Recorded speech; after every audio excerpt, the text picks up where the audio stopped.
My name is Jason Wantz with the Jefferson County Department of Health. I'm a Senior Air Pollution Control Engineer.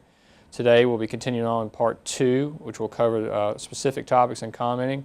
One will be how to write effective comments. We'll also get into what to put into the comment when you're doing the comments during the comment period, and also what kind of things you can expect from your comments. And we'll get into the process of how EPA or Jefferson County Department of Health may respond to your comments. I will be talking about today specifically commenting on the Title V permits as previously discussed in Part 1, but more specifically we'll be talking about how to comment effectively, when to comment on those permits, and then what outcomes to expect from those comments in order to make sure that that all of your commenting is taken appropriately and received appropriately. Again, submitting comments on a dry Title V permit, talk a little bit in Part 1. Some of the biggest things in order to have an effective comment letter is to make sure that you do not just make a generic statement, but you actually give specific parts of the permit. Examples given here of a generic statement where it just references things but not anything specific. Generally in a permitting authority such as JCDH, when we talk about permitting authority, we talk about Jefferson County Department of Health, interchangeable. We want to make sure that we know exactly what you're referencing, so we may ask for a clarification when you submit something. So in order to avoid that time lapse, we would prefer that if you have a chance to review the permit as discussed previously and then reference, like in this example down towards the bottom of the slide, you can see where it says the only periodic monitoring required under condition 32.1 is the yearly stack test.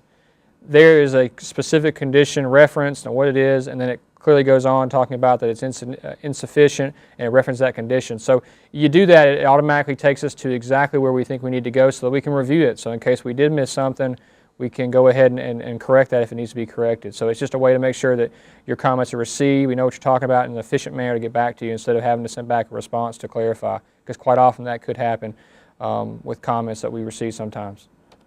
Submitting comments, again, tips on how to write an effective, this is another important part of it. There's a very big distinction sometimes in legal between the use of the word must and should. Most people don't really pick up on it, but what we'd like to see is what the guidance is here. Is, for example, they talk about using, if you're not sure, make sure that you use must if you're sure about it, and if you're not sure about it, you should. It has more to do with legal, but just follow that guidance. So when you're reading something and you write it and you say, hey, this must have this condition in it, make sure that if you're clear on the permit and the condition, then you're good. But again, if you put should, you have to be quite certain that the entity you're talking about has that power to do so. Otherwise, it's a must situation. So it may make the comment have to be clarified as well. So make sure that you're clear on that. And again, that's something more that they put at the federal requirement. We generally don't get too involved in that. We understand what you're trying to say. So most of the time that's not going to be a big issue for us. But if we did need clarification, we would write back for clarification on that. Again, declarative sentences rather than questions, obviously easier to address that way. Sometimes you open into question, we're not sure where you're going with it if you're asking a question, if you're making a statement. So when you're making a comment, you want to make something clear to us. They give a good example here where it talks about if this requirement does apply to the Midtown Medical Center, medical waste incinerator, it must be supplemented with periodic monitoring. Okay, that's first off, we know what they're talking about right off the bat. If this requirement does not apply to Midtown Medical Center's medical waste incinerator, it must be deleted from the draft permit. So right there we have an idea of what the problem is, or where the concern or question about the permit is, and what they're looking for in the comment is exactly what they're wanting to rectify. So we can tell from that comment if it is appropriate, and we do what is appropriate in the regulation. We know that it's going to either suffice the comment or it may not, but at least we know exactly what you're after in that statement. Again, writing an effective comment letter, cite the statutes and regulations, and this requires you to have the permit in front of you, or at least the regulations, and that's a lot. That's a tall order. So it's not necessary that you state it. It makes it for a more succinct and more efficient way of handling it. But again, if not, when in doubt, just write your comments, and if you think something's not right, we'll be able to figure it out. I mean, we generally have an idea. As long as you give us some general areas of what you're talking about, we can always ask for clarification, but it is always better if you have an idea of what specifically where you're at. If you mention something in the permit and condition, that we know what regulation goes with. So if you can't cite the specific regulation, at least give us an idea of what part of the permit, maybe it's a page or a condition that you have a problem with, and we can address that very easily and keep it pretty quickly on a return on that. Again, if you want to, when you do a public comment, you're free to attach as much as you want, and a lot of times more is better and sometimes not, but again, if you feel like something that you need to attach to it is important, by all means attach it. But the important thing is that you have to note that you are attaching something in the body of your comments, and the reason for that is so that there is a legal way to track that you actually did send attachments. It didn't come in later, or so that and that'll come up a little bit further down about when you send in your comments and what period. So if you are going to attach comments, just because you attach the comment, we also want to see that you are referencing. You may just make a real general reference to see attachment or see attachment supporting this document claims. That way we know it's there, and if it doesn't come, we can get back with you and say, hey, we did not get the supporting documentation. So that's the other way to make sure that we get it. Again, tips on how to write a comment. One of the things we always talk about, and we talked about it a little bit, is potential problem with the draft permit. Everything that you think is an issue, you're free to comment however on whatever. I mean, you don't like the way the permit's written, you don't like the language of it. It's your time to comment however you want. Just make sure that you cover the problems clearly to us, at least, so we can address them. It may not always be something that we can fix, but identify it in the body of your original comments, because later on down the road, if you didn't bring those comments up and then you want a petition later on, you cannot do that. So make sure that everything you have a problem with, you hit it in that draft comment.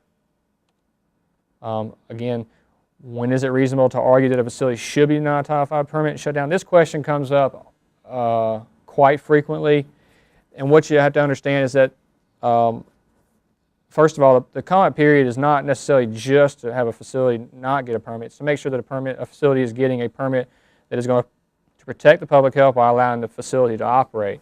With that being said, there are periods where this is applicable, and shutting down it could be an outcome.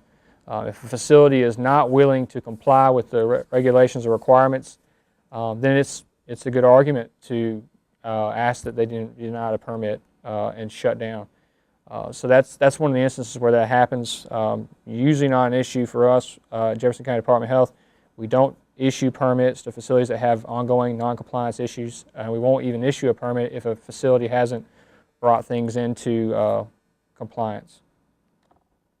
When is it reasonable to argue the facility shut down, deny a permit, shut down? Again, this is the federal language on that. Again, the key here is that we have to have at JCDH, we have to have assurance that they're going to be in compliance. So the way we handle that, again, is we want to make sure that they're in compliance before we ever issue the permit. So if we have a permit on a facility that's existing and they have some compliance issues, we will not issue that permit until those issues have been resolved, whether that's enforcement action or it's just simple they've brought the equipment into compliance.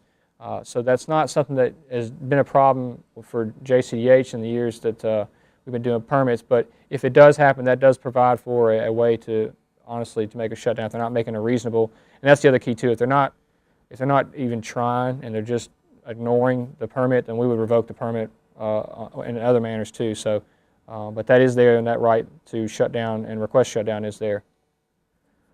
Again, what kind of response might you expect from the permitting authority being Jefferson County Department of Health? Again, it talks about the federal agencies do not require a permit, that may or may not. The states, we do, and we do respond to every single comment that we get, as long as it's received written. That's the key. We want to receive it written, and we will provide a written comment back. We may get a whole host of comments on the exact same question, so we may send each person the exact same answer back, but addressed to each individual commenter. But we will send back a comment, and the nature of those comments is going to depend on what type of comment is received and what type of response is going to be done, whether we change something or whether, unfortunately, the comment may be the comment although we understand your concern, it's not something that we can address, and that may be what you get. So you will get a response. So that's the most important part. What kind of response? My comments again. If you're, and again, this doesn't apply in here, state law, and then here in the health department, in our regs, we do respond to public comment period. Public comment. But again, always make sure, if you do have some doubt, if you're not getting anybody, if you can't get a hold of anybody at, if I'm talking about Jefferson County Department of Health, you can't get a hold of anybody here, then you can contact the EPA and then make sure that they know you've commented, so that when the permit comes, they'll be ready to look at it, and you can go ahead and let them know your concerns. That does help, so you can follow it. But your best thing, if you send a comment and you want to make sure that it's been received, you're free to call JCDH and ask, hey, have you received your comments, and we can tell you yes or no. And if we haven't received them, and you're still in time, 30 days, you can get them in. If the permit is revised, the question will be, will the public comment period, will I get a chance to comment on the revised permit? It's possible. Most of the time with permits and changes from public comment, they're usually making a permit more stringent, so you would get your notice that the changes were being made, and as long as it's not a huge change that JCH doesn't feel like is necessary to go out for public comment again, or and the EPA agrees with that, then we would not. But again, that decision is usually made in concert with EPA as to whether or not we feel like it's something that needs to go back out. Most of the time, to remember, the changes that you're asking for are generally going to be on a more stringent side, or being more strict, or offer more controls. So usually the response we get back to you would be, and if you want to contact us and get clarification on that, we'd be more than happy to, if you get a response and you're not sure what it means. What do you do if the permit authority does not revise the permit comments? Well, again, you still have that right to petition or contact EPA first, or secondly, after that, contact EPA and let them know, so that when they're looking at it, they can review your comments as well. If you let us know that you still have a problem with it, we can sometimes, if we can get a hold of EPA, we can also do the same thing, let them know. Generally, we get a lot of comments on a permit. We're going to go ahead and let EPA know as soon as they get the permit, so that they'll know what to look at, and so that they can be prepared for your call. But the best bet for you is to look out and make sure that you're following it through all the way to the EPA on those comments, so that you have your time, so that the administrator can object within the appropriate time period, which we'll talk about in a little bit. If the permitting authority is not revised, again, it's a similar thing here again. You just need to focus and get EPA, some way to get EPA to object to proposed permit. So you're going to have to start a petition requesting the EPA object to the proposed permit. But it has to be based on the comments that you filed in that first body public comments that you submitted to the permitting authority. If it's not and contain that, there are some instances where it would be okay if something came up new that was not foreseeable. But again, if you're going to petition, it has to be based on what you already commented on, and then EPA is going to have those comments as well. So that's your ways you can, you petition. You write public comment to JCDH or the permitting authority, and then you don't get any response. Well, then you can go and you can petition EPA to do something about it, or at least let them know.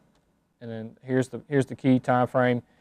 EPA administrator object the permit. They have a 45-day window to do that from the time that the permit has been proposed or gone out for public comment.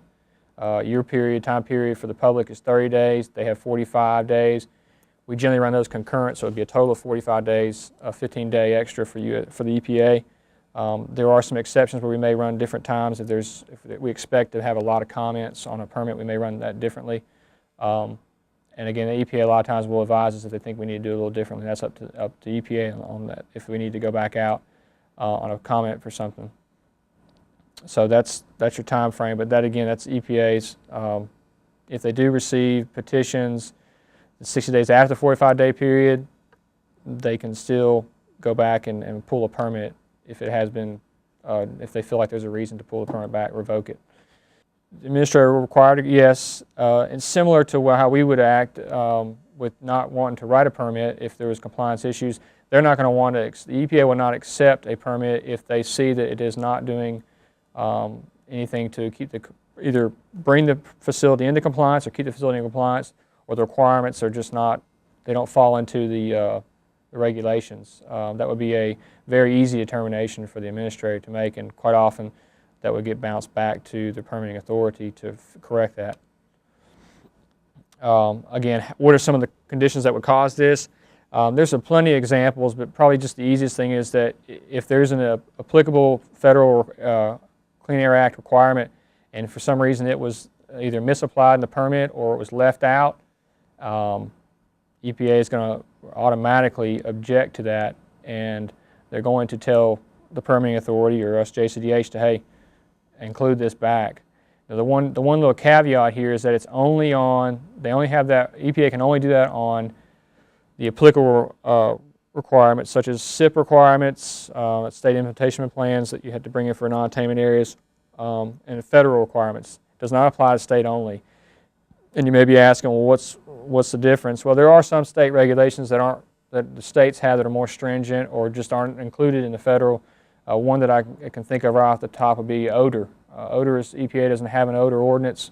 It's a local and a state reg we have here at Jefferson County, and so something like that, if you objected to it in the permit and you weren't happy with how we resolved it, EPA really wouldn't have any power to do anything, so that we would have to resolve that with you. Is the EPA administrator ever required to object to proposed permit? Again, like we talked about, they are going to, if they determine that the permit does not, the draft permit or proposed permit, does not comply with any legal requirements. They are bound by their law, by their job title and their duty to object to that permit if it's not meeting the necessary requirements for the Clean Air Act or all the regulations on the federal level. Again, when it says that the U.S. administrator will object to proposed permit if it is non-compliance with the requirements of this part, that means Title V, Part 7, as discussed earlier, there are certain requirements that have to be met, maybe emission standards or emission limitations, so there's going to be very specific things that are going to be included as to why they're objecting, which makes it easier to answer the objection, much like it is when you write a comment. So your comment and the objection could be very, if yours is very specific, theirs could be much in line with your comment. Another reason why you want your comments to be very specific. What does 40 CFR section 670.8C1 mean when it says that the U.S. EPA administrator will object to proposed permit if it is not in compliance? There's another part of it that's going to be, is the permit or the facility does it have all the necessary things to make sure that the permit is enforceable, practically enforceable? Does it have proper monitoring, record keeping, so that we can make sure, and EPA, can we assure compliance? So in other words, does a permit, just because it has all the regulations and limitations, are we actually making sure that permit backs that up, and there's ways to check that? If that permit just says all the things they're supposed to do but has no way to assure that, then the permit's not practically enforceable, and EPA would send that back, object, and send that back to the permitting authority to correct that. And it could be as simple as forgetting maybe 1 or 2 monitoring reports or something else. So that's usually how that would work. Are there circumstances in which EPA administrator is not required to object to proposed permit, but may object or he should chooses to do so? That's one of those things where you may not know whether or not they have an objection to proposed permit based on those sections laid out, but the permitting authority follows the procedures for participation. US EPA might not be aware of any issues as far as if the permitting authority didn't follow proper procedures, so requirements. So that's one of those things where if the permitting authority does not follow that and doesn't take action to remedy it, then that issue could be raised again, and EPA could object to the permit after the petition is proceeded on that. And we'll talk about that. Comes up a little bit later. We'll talk about it a little more. Okay. Similarly, the question a lot of times comes up is, and with regards to US EPA's objections to Title V permits, and that being other circumstances where they may object to them even if there's not any required basis or if they have not reviewed it. And there are a few circumstances for that, as you'll see here. Most of those have to do with just how the permitting authority has gone about the process. If we have not properly put it out for review, followed the process, or if we have not given the information necessary to review the permit, or if for some reason the the permit doesn't meet any of the procedures approved under 70.78. So there are some standard situations where EPA could object without necessarily reviewing the permit, just on the grounds of procedural. Again, the most common likely objection from the US EPA is going to be based on a lack of sufficient periodic monitoring. That's so that they make sure they can actually assure the permit actually assures compliance with the requirements. Sometimes they will object to also if something does not include new source review requirements or new source performance standards. So that's going to be something where maybe a new rules come in that for some reason got left out of the permit. So those would be some of the more common objections that are brought up. Again, what happens if the administrator objects to a proposed permit? Again, the permit cannot be issued if it's an objection within that normal 45-day period. Normally what will happen is they'll get back to the permitting authority, that being us, give us some explanation. We'll have to come back and revise the permit, starts the clock again. Again, the EPA must allow us 90 days to submit a revised version. If we miss that deadline, then EPA could, in fact, go in and deny the permit or write their own permit themselves. Most of the time that doesn't occur. Most of the time, if there is a problem or an objection, it's handled within that period. Is it common for the administrator to object to a Title V permit? It's pretty uncommon. Sometimes there are comments that get back and forth, but not necessarily objections. So understand that an objection is a pretty formal type of procedure versus a lot of times we get comments back from the permitting authority from EPA saying, hey, clarification or a question on something, or maybe something they'd like to see something clarified or changed for the purposes of the public and also for the actual adherence to the regulations. Again, your comments on dry tile permit, do they increase the likelihood that we'll object? Yes. Anytime there are more questions or comments about a permit, it does raise or pique the interest of all regulatory agencies, whether it's the permitting authority or it's EPA, as far as to reviewing it and making sure that those questions are being answered correctly. So in the short of it, commenting could and most often does increase the likelihood that instead of being up on a random review, that it would get reviewed. And if we have a lot, we will definitely let the EPA know that we're getting a lot of comments so they can be ready for that. Again, what can you do if the administrator fails to object to it? Again, we've talked about it a little bit, but if they fail to, and you have written in your comments and everything that you have commented on is still up in the basis of what you want to do, again, what's bold here, you do not have a right to petition EPA if you have not objected to the permit or if you failed to submit comments prior, even when it was underneath when the health department wrote the permit and if you didn't do anything on that. And again, there are a couple little small exceptions there. Something changed, but again, that's the only exception. But for the most part, you can go and petition EPA, or you can petition saying we'd like for it to be reviewed. And then again, what happens if you believe it violates legal requirements? There are all kinds of things. File a petition. We'll get that started. It's possible that EPA didn't really, like we talked about when you comment, if there's a lot of comments, they might review it, they might not. So when you do that, that might actually cause them to go ahead and most likely review the permit. And then if you still have not gotten what you want in your petition, it might go to federal court and there could be action there as well. So there's a couple different things that could happen off of that. Well, again, what is the procedure? Just go over real quick. Once that 45-day period, whether it's a concurrent with a 30-day or if it's separate, once that period has been noticed as being over, any person who submitted the relative comments relative to what you stated the permit and you didn't get in, you got in during the 30-day period, and when it was the permitting authority, you can go ahead and consider write in a petition to US EPA to reconsider this decision to go ahead and not object to the permit or let it go ahead and be permitted. And you have 60 days from the end of that 45-day period. Even though if the permit goes out, you still have that ability to petition that 60-day period after the 45-day period is ended. Again, what is the procedure for petitioning EPA to object to a permit? The process is going to be a little it's difficult to find exactly who the contacts are. So what you would have to do most of the time is going to be to, since EPA doesn't have to announce a 45-day period, however we do, we keep it on file. It's easy for us to tell you. Best advice to give you is to get with us or whoever, if it's another permitting authority. Get with us. We can tell you when the 45-day period is up. We can try to get you a good contact so that you can write to either the administrator or whoever, so that they have record of the petition. You can submit it. So my advice here is to make sure that if you do, in fact, you're following it and you don't know what the 45-day period is up, just call us at the health department or email us or whatnot. There's some contact information at the end of the slides. You can get a hold of us and we can tell you what that period is. And again, they have 60 days to respond after you submit the petition. Again, what issues should you include in the petition? Again, kind of like similar we talked about before with the comments, you need to raise the similar issues that you've raised previous.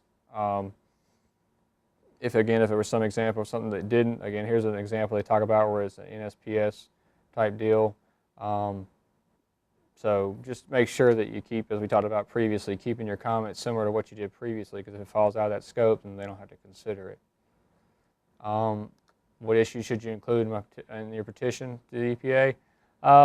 Again, it's going to be depending on what the issue is, but if you raised a specific issue, like in this example, it was an NSPS or New Source Performance Standard requirement that you felt like applied to the facility and it's not in there, then that's something you would raise the issue.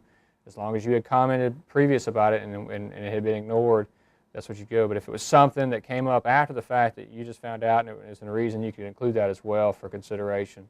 And if it's not as specific as that, that's fine too. As long as it's something you feel like needs to be considered, you would include it. Again, the only exception to the rule, again, as we talked about, is making sure that you include issues that were raised prior to the petition period. Again, what issues should you include in the petition? It's going to be the same. Just make sure that when you decide what to include, that everything you made during the public comment period and any comments to the permitting authority, first of all, were considered. And then secondly, and more importantly, some things may be local requirements or state requirements that the EPA doesn't have, or the federal government doesn't have any way of working with. If it's a state-only requirement or local requirement, they don't have any type of federal primacy to handle that. So you got to keep that in mind too. So clarifications like that, you can ask us. We can tell you or whatnot, and most of the time in those comments we'll address that. And do you need a lawyer to petition the EPA? No, I mean, you don't need a lawyer for any of these processes not designed. But again, just keep in mind that if you do have a lawyer at some point down the road, if it goes past the petition stage, it may be to your advantage. But you don't need a lawyer for this process. It's still a back and forth where you're submitting your comments basically to a higher level. Again, we talked about before, it's not required, but again, if you're keeping it in mind and you think that it's going to go past petitions, then you might have to file a lawsuit. Having an attorney may help you make sure you do everything correctly, and then also carrying through. So just keep that in mind. Again, where to send your petition, it would most likely be the permitting authority and the applicant as well as the EPA administrator. Again, you can check with us. We can get you you can pull it online. We can also get you the address if you need it. We're more than happy to facilitate you in getting that information. But it would be for the region. So for this region, it would be Region 4 is what region we were in. Again, what happens if the EPA grants your petition and objects the permit? Well, immediately the permit authority must revise and resubmit the permit pertaining to the comments, the objections during that 45-day review period. What can you do if the administrator denies your petition? Again, after the petition stage, you can go into this is where it gets into do you have grounds to sue based on certain requirements, and you have to have a pretty strong standing as to what actual things are being violated here. It talks about Part 70 and whether or not you're going to sue in federal court. So After petition point, now you're into federal court and suing. Again, the most important part of what we want to try and get across to you in these presentation is try to remember, comment effectively. It's not about how much, it's about making sure that what you are actually writing is is specific and helps us figure out what exactly you are talking about in respect to that facility or that permit and the regulations. So being effective with those. And then when to comment, making sure that you don't miss if you miss it by 1 day, it's too late. You can't comment before the period either, so you got to make sure that So if you're waiting on a permit and you have questions about when it's going to be going out, you're free to call us, and we can tell you when we have an idea when it's going out, and then you can call us just to check up and make sure. But it will be in the paper and also be on our website, which will have links to that at the end. Again, what outcomes to expect from your comments? Again, at the very least, you're always going to get a written response from us at the health department. And other outcomes could be possible. We may get your comment and say that's a valid point. We'll change that, or we may clarify it. It may not change anything, but at least we'll clarify it to make the commenter understand or feel better about the situation, or even make sure that the source understands it a little better, so there's nobody feels confused about the permit. And that's the goal of the comment period. And then again, if it goes further than that, it may be objections, petitions, or lawsuits. So it just depends on what is brought up and how it's handled.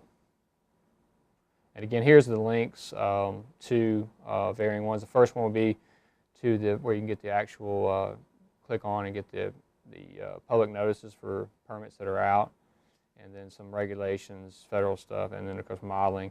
So if you have any questions on any of those type of things, you're free to contact the health department by going to any one of the JCDH org. You'll get the contact information off that site. And then you're going to send your comments for the permits. You can send them to. There's any questions about the permits, there's your numbers you can call. That'll get you right into the Air Pollution Division. And then EPA, there's the contact information. That's who you could send information to as well, comments.